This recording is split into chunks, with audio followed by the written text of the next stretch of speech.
जय भीम मित्रांनो, मी याही अगोदर आपणास डॉक्टर बाबासाहेब आंबेडकर यांचे प्रेरणाभूमी, प्रेरणास्थळे याविषयी अनेक व्हिडिओ दिलेले आहेत. आज असाच एक नवीन व्हिडिओ, एकाच ठिकाणी दोन प्रेरणाभूमी आहेत आणि त्या प्रेरणाभूमीची माहिती मी देतोय.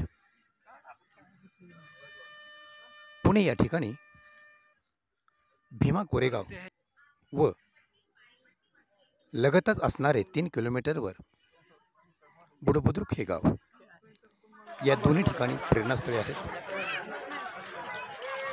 वरील फिल्ममध्ये तुम्ही 1 नंबरमध्ये पाहता तिथे संभाजीराजे, छत्रपती संभाजीराजे यांना याच ठिकाणी गणपत महाराणी अग्नी दिली. ते हे 1 नंबर म्हणजेच वरच्या बाजूचे चित्र दिसत आहे. हीच ती जागा. याच ठिकाणी रात्री त्यांना अग्नी देण्यात आली होती. आणि 2 नंबरच्या चित्रामध्ये पाहिलं तर मी याही ठिकाणी पोचलो. अतिशय जनतेचा महासागर, याला म्हणायचं जनतेचा महासागर. काय हे जनतेचा महासागर आहे. जनतेचा महासागर आपणाला दिसत आहे. तो भीमा कोरेगाव येथील चला चला चला विजय स्तंभाला चला मानवंदना देण्यासाठी चाललेला आहे. बघा इकडं वरती आपण पाहतोय या मुलीने हातावर सुद्धा डॉक्टर बाबासाहेब आंबेडकर यांचं चित्र गोंदलेलं आहे. मीही या ठिकाणी राजे संभाजी यांच्या अग्नीच्या ठिकाणी पोहोचून नतमस्तक होत आहे. अशा या दोन्ही प्रकारचे प्रेरणास्थळे एकाच ठिकाणी पाहायला मिळतात. ही प्रेरणास्थळे नसून आता सततचे आपणाला आठवण करून देणारा हा इतिहास आहे. संभाजीराजे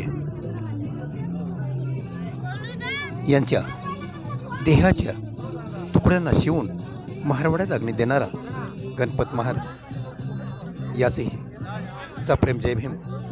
आणि 2 नंबर चित्रात पाहतोय आपण की विजयस्तंभाच्या आजूबाजूला पुस्तकी विक्रीसाठी काही लोक स्टॉल मांडून होते.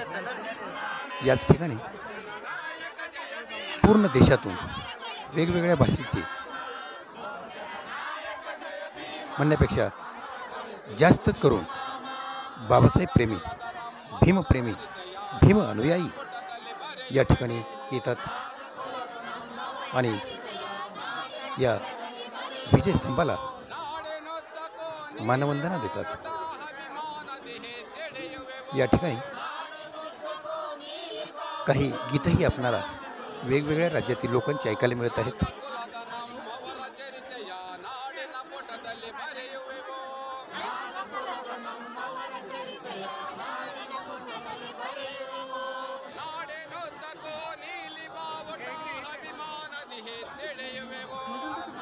जेव्हा आपण त्या स्मृतीस अभिवादन करून जेव्हा येतो त्यावेळी आपल्याला धर्मवीर छत्रपती संभाजी महाराज यांची समाधी तिथेच उजव्या बाजूला पाहायला मिळते. हीच ती समाधी. इथेच अंगातील रक्त शहारते, सिक्युरिटीच महत्वाची. अंगावर काटा शहारतो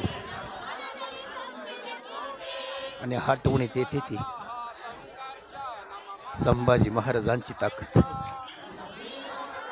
त्यांच्या मनगटात असलेला बळ. मित्रहो, इथेही अजून या विजय स्तंभापाशी गीत लोक गात आहेत. अनेक राज्यातून अनेक भाषेतून इथे गाणी म्हटली जातात. अशा प्रकारे या प्रेरणाभूमीला आपण आवर्जून 1 जानेवारीला जातच असतो. परंतु असे वाटते रोजच या ठिकाणी जावं आणि हे दृश्य डोळे भरवून पाहावं. मित्रहो, व्हिडिओ आवडल्यास नक्की शेअर करा. जय भीम, जय शिवराय.